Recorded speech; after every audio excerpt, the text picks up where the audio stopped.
जम्मू कश्मीर की सरकार साल 2023-24 के लिए यानी अप्रैल 1 से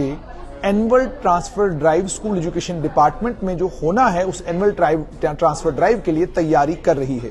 स्कूल एजुकेशन डिपार्टमेंट इस एनुअल ट्रांसफर ड्राइव को 15 अप्रैल के बाद किसी भी समय जो है इस ड्राइव की शुरुआत होगी। इस ड्राइव की शुरुआत अप्रैल के महीने में इसलिए की जा रही है क्योंकि जाहिर सी बात है सेशन नया शुरू होना है। नए सेशन के शुरू होने से पहले इस एनुअल ट्रांसफर ड्राइव को कंप्लीट कर लिया जाएगा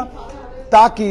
टीचर्स, मास्टर्स, लेक्चरर्स जिन जिन स्कूलों में जहां से जिनको ट्रांसफर करना है उन्हें ट्रांसफर करके उनके नए स्कूलों में भेज दिया जाए और जब सेशन की शुरुआत हो टीचर्स वहां पर अवेलेबल हो, उस समय कोई बड़ा हंगामा ना हो, उस समय किसी स्कूल में टीचर्स की अवेलेबिलिटी को लेकर किसी परेशानी का सामना ना करना पड़े। आपको याद होगा पिछली बार एनुअल ट्रांसफर ड्राइव हुआ था, एनुअल ट्रांसफर ड्राइव 1 हुआ था, 2 हुआ था। उसको लेकर अलग अलग टीचरों के जो संगठन है उन्होंने जबरदस्त हंगामा किया था और उन्होंने ये कहा था कि एनुअल ट्रांसफर ड्राइव 1 जो सरकार ने की थी उस ट्रांसफर ड्राइव को सरकार ने मुकम्मल क्यों नहीं किया, उसको मुकम्मल किया जाना चाहिए था। और उसके अलावा उन्होंने ये भी कहा था कि नए तरीके से अगर सरकार ट्रांसफर करेगी तो नया तरीका क्या होगा। और उन्होंने ये भी कहा था कि जो एटीडी जम्मू कश्मीर की सरकार ने शुरू किया था, जो ऑटोमेटेड ट्रांसफर थी, यानी ऑटोमेटिकली आपका नाम एक कंप्यूटर में डाला जाता था और ट्रांसफर कंप्यूटर के जरिए हुआ करती थी।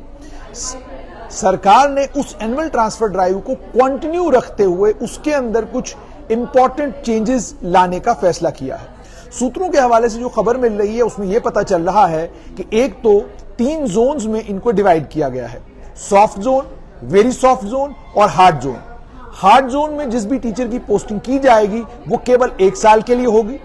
सॉफ्ट जोन में मिनिमम टेन्योर 2 साल का और मैक्सिमम टेन्योर 3 साल का होगा। लेकिन हार्ड जोन को लेकर भी हालांकि सरकार आधिकारिक तौर पर तो इस बात की घोषणा नहीं करेगी, मगर जो सूत्रों के हवाले से हमको खबर मिली है कि अगर हार्ड जोन में कुछ लोग रहते हैं और उनको हार्ड जोन में लगता है कि वो उनका अपना गांव है, वो उनका अपना इलाका है, वो उसी इलाके में एक लंबे वक्त तक सर्विस करना चाहें तो सरकार उनको उस चीज से रोकेगी नहीं। वो अगर लंबे वक्त तक हार्ड जोन में टाइम स्पेंड करना चाहते हैं, वहां पर बच्चों को पढ़ाना चाहते हैं, उनके अंदर वो जज्बा है तो सरकार उसकी कदर करेगी और एक लंबे वक्त तक के लिए भी वो उस हार्ड जोन में रह सकते हैं। लेकिन जो पॉलिसी सरकार ने तैयार की है उसमें सरकार अभी तक जिस बात पर सोच विचार कर रही है वो केवल ये है कि हार्ड जोन में सिर्फ 1 साल का टेन्योर होगा और बाकी सॉफ्ट जोन में 2 साल से लेकर 3 साल का टेन्योर होगा। अब चूंकि हार्ड जोन में 1 साल का टेन्योर रखा गया है तो जो ट्रांसफर पॉलिसियां अभी तक जम्मू कश्मीर की सरकार ने बनाई हैं या जो आधिकारिक तौर पर ट्रांसफर पॉलिसी कोई भी बनती है उस ट्रांसफर पॉलिसी में मिनिमम टेन्योर 2 साल और मैक्सिमम टेन्योर 3 साल का है। एडमिनिस्ट्रेटिव रिफॉर्म्स कमीशन की भी यही सिफारिश है कि आप मिनिमम 2 साल के लिए एक ऑफिसर से एक जगह पर काम लें और मैक्सिमम आप 3 साल के लिए उनसे एक जगह पर काम ले सकते हैं। लेकिन 3 साल से ज्यादा आप किसी को भी किसी जगह पर रखेंगे नहीं, फौरन उसको ट्रांसफर करेंगे। और अगर कोई एडमिनिस्ट्रेटिव मजबूरी के चलते आपको किसी को रखना भी पड़ रहा है तो आपको उसकी जस्टिफिकेशन देनी होगी और जस्टिफिकेशन देकर आप एक शख्स को एक लंबे वक्त तक किसी जगह पर रख सकते हैं। उसके चलते स्कूल एजुकेशन विभाग को इस ट्रांसफर पॉलिसी को वेट कराना था जीएडी से। सूत्रों के हवाले से खबर यह मिल रही है कि जब ये जीएडी के पास गया तो जीएडी ने इस ट्रांसफर पॉलिसी को और ज्यादा वाइब्रेंट बनाने की बात की और जीएडी ने यह भी कहा कि जब आप इस ट्रांसफर पॉलिसी को वाइब्रेंट बनाएं इसमें खास तौर पर आप महिलाओं का ख्याल रखें, इसमें खास तौर पर आप बच्चियों का ख्याल रखें, इसमें खास तौर पर बुजुर्गों का ख्याल रखें, उन टीचर्स का ख्याल रखें जिनकी उम्र 55 साल से ज्यादा है, उन महिलाओं का ख्याल रखें, उन बच्चियों का ख्याल रखें जो दूर दराज के इलाकों में पोस्ट की गई हैं और उन बच्चों का भी ख्याल रखें जिनकी शादियां हो चुकी हैं। शादी से पहले उनकी पोस्टिंग कहीं और थी, अब शादी के बाद जो है उनकी पोस्टिंग कहीं और हो गई है। उनका जो रेवेन्यू विलेज है वो कहीं पड़ता है, जहां शादी हुई है वो इलाका किसी और जगह है और वहां तक ट्रेवल करने के लिए उनको एक लंबा वक्त लगता है। यानी मान लीजिए 2 घंटे का, 3 घंटे का, 4 घंटे का सफर अगर मॉर्निंग में करना पड़ता है तो इसको लेकर सरकार गंभीरता के साथ सोच रही है। सूत्रों के हवाले से यह भी पता चल रहा है कि सरकार महिलाओं को लेकर बहुत ज्यादा सीरियस है और सरकार की कोशिश ये है कि महिलाओं के लिए एक ऐसा रास्ता तैयार किया जाए जिस रास्ते में महिलाओं को दूर दराज इलाकों में नौकरी करने की जरूरत ना पड़े। वो उन स्टेशंस पर नौकरी करे जो स्टेशंस या तो रोड साइड हो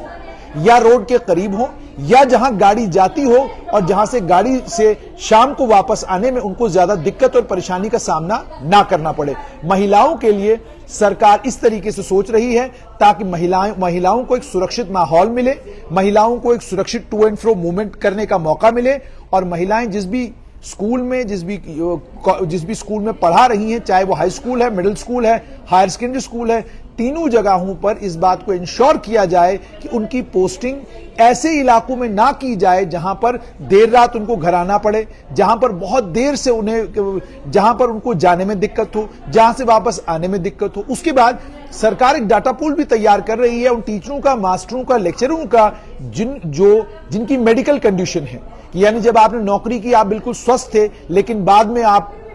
कैंसर के शिकार हो गए हैं, बाद में आपको दिल की कोई बीमारी है, बाद में आपको कोई किडनी की तकलीफ है, बाद में आपको कोई लिवर की तकलीफ है, अगर किसी भी तरह की बीमारी में आप ग्रस्त हैं और कोई भी परेशानी आपको है जिसका डॉक्यूमेंट आपने जम्मू कश्मीर की सरकार को दिया हुआ है या जम्मू कश्मीर की सरकार के पास एक रिकॉर्ड है, तो जम्मू कश्मीर की सरकार सूत्रों के हवाले से जो पता चल रहा है ये करने जा रही है कि इन चीजों का भी संज्ञान लिया जाएगा और इन टीचर्स का एक सेपरेट पूल तैयार किया जाएगा। ये सेपरेट पूल इसलिए तैयार किया जाएगा ताकि सरकार को हर वक्त मालूम हो कौन से टीचर्स हैं, ये कैसी बीमारी में ग्रस्त हैं और इन्हें कैसी जगह पर पोस्ट करके इनसे काम लिया जा सकता है। सरकार इस बात बारे में भी सोच रही है कि जो टीचर्स बीमार हैं, जिनकी तबीयत ठीक नहीं है, जो पढ़ा नहीं सकते और किसी भी तरीके से स्कूल एजुकेशन विभाग में कंट्रीब्यूट नहीं कर सकते हैं, वो अगर चाहें तो सरकार के सामने वॉलंटरी रिटायरमेंट के लिए गुजारिश कर सकते हैं। सरकार उसको कंसिडर भी करेगी और सरकार उनकी उस वॉलंटरी रिटायरमेंट में हर तरह की सहायता भी करेगी। स्पेशलिटी एबल्ड के लिए भी सरकार गंभीरता के साथ सोच रही है कि स्पेशली एबल्ड जो टीचर्स हैं उन्हें भी ऐसे स्कूलों में पोस्ट किया जाए जहां आने जाने में उनको दिक्कत ना हो, जहां आसानी से उनको मूवमेंट करने का मौका मिले। ये सारी चीजें सरकार गंभीरता के साथ सोचकर एनुअल ट्रांसफर ड्राइव को अप्रैल के 10 तारीख के बाद शुरू करेगी और अप्रैल के 10 तारीख के बाद शुरू करेगी और उसके बाद लगातार ये ट्रांसफरें होंगी। और इन ट्रांसफरों का मकसद ये कि एक तो मूवमेंट हो टीचर्स की, दूसरा मकसद ये कि एक डिसिप्लिन जो है वो स्कूलों के अंदर आए और तीसरा ये कि जो पहले शिकायतें टीचर्स को थी कि कुछ फेवरेट हैं जिन्हें शहरों में पोस्ट किया जा रहा है, लेकिन कुछ वो बेचारे सौतेले बच्चे हैं जिनको दूर दराज और गांव देहात के इलाकों में पोस्ट किया जाता है, उन सौतेले बच्चों को भी शहरों में और बाकी इलाकों में काम करने का मौका मिले और वीवीआईपी और ताकतवर लोग और अलग अलग एसोसिएशनों, टीचर्स ऑर्गेनाइजेशंस के साथ, टीचर एसोसिएशनों के साथ जुड़े हुए जो लोग हैं,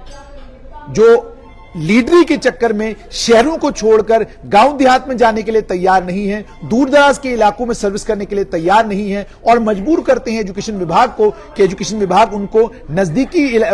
एजुकेशन विभाग उनको या तो घर के पास पोस्ट करे या उनको शहरी इलाकों में पोस्ट करे, उसे भी सरकार खत्म करने जा रही है। आप टीचरों के नुमाइंदे हो, मास्टरों के नुमाइंदे हो, लेक्चररों के नुमाइंदे हो, आप टीचरों के इश्यूज को लेकर सरकार के साथ बात करना चाहते हैं तो कभी भी आप आ सकते हैं, छुट्टी रख के आ सकते हैं और बात कर सकते हैं। लेकिन अगर आप स्कूल आवर्स में स्कूल को छोड़कर, स्कूल के कामकाज को छोड़कर धरने और प्रदर्शन पे लगे रहेंगे तो सरकार इस चीज का भी नोटिस ले रही है और इसमें भी सरकार जो सख्त कार्रवाई करने जा रही है। सरकार का साफ तौर पर यह कहना है कि हम अगर तनख्वाह काम के लिए देते हैं तो हम काम पूरा हफ्ता लेंगे और जो हफ्ते के 6 दिन जितने दिन स्कूल चलता है उतने दिन आपको काम करना होगा और इसके बीच में अगर आपको टीचर्स के इश्यूज को लेकर, मास्टरों, लेक्चररों के इश्यूज को लेकर सरकार के सामने आना है तो आप बाकायदा अपने स्कूल में छुट्टी रखेंगे, आपकी लीव सैंक्शन होगी, लीव को सैंक्शन होने के बाद आप सड़क पर आ सकते हैं, धरना भी दे सकते हैं, प्रदर्शन भी कर सकते हैं, यह आपका लोकतांत्रिक अधिकार है। सरकार इसको लेकर भी गंभीरता के साथ सोच रही है कि इन स्कूल एजुकेशन विभाग में वो तमाम लोग जो लीडर हैं उनके बारे में भी पता किया जाए कि पिछले 20 साल उनकी पोस्टिंग्स कहां पर रही हैं,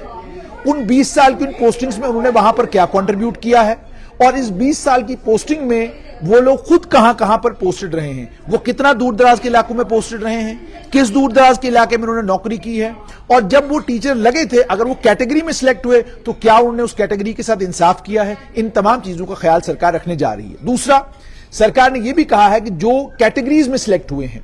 और कैटेगरी में जो मैंडेटरी पीरियड उनका था 5 साल का, 7 साल का, अगर उन्होंने वो मैंडेटरी पीरियड वहां पर मुकम्मल नहीं किया है तो सरकार उनका भी, उन लोगों के नाम भी ढूंढ रही है, उन्हें भी वो मैंडेटरी पीरियड पूरा करने के लिए वापस उस स्कूल में भेज दिया जाएगा जिस स्कूल में उनकी पहली पोस्टिंग हुई थी, या जिस स्कूल में उनकी पहली पोस्टिंग हुई थी, या यूं कहा जाए कि जिस कैटेगरी की बुनियाद पर उनकी सिलेक्शन हुई थी। सरकार इन तमाम चीजों पर गंभीरता के साथ सोच विचार कर रही है। सूत्रों के हवाले से एक और खबर आ रही है, जहां तक रहबर तालीम, रेगुलराइज रहबर तालीम टीचरों का ताल्लुक है, सूत्रों के हवाले से यह पता चल रहा है कि सरकार का यह मानना है कि जहां तक टीचर, मास्टर और लेक्चरर का ताल्लुक है, जो पब्लिक सर्विस कमीशन से सिलेक्ट होकर आए, जो Jammu Kashmir service selection board से सिलेक्ट होकर आए, जिस वक्त उनकी सिलेक्शन हुई वो जनरल लाइन टीचर बने, वो मास्टर बने, या वो लेक्चरर सिलेक्ट हुए, या इस वक्त सीनियर लेक्चरर हैं। ये जिस कानून और जाब्ते के तहत आए वो कानून और जाब्ता था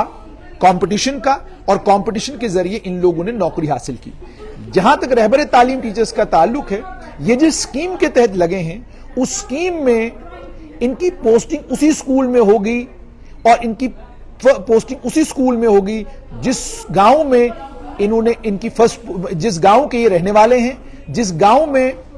मेरिट का बेनिफिट लेकर इन लोगों को नौकरी दी गई। यानी आप जानते हैं रहबर तालीम स्कीम में यह था कि गांव के स्कूलों को फंक्शनल करने के लिए लोगों को रहबर तालीम टीचर लगाया गया। रहबर तालीम स्कीम में वो लोग कवर हुए, उसके बाद उनको इसलिए उस गांव में लगाया गया था ताकि वो स्कूल में सर्व करें, उस स्कूल के बच्चों को पढ़ाएं।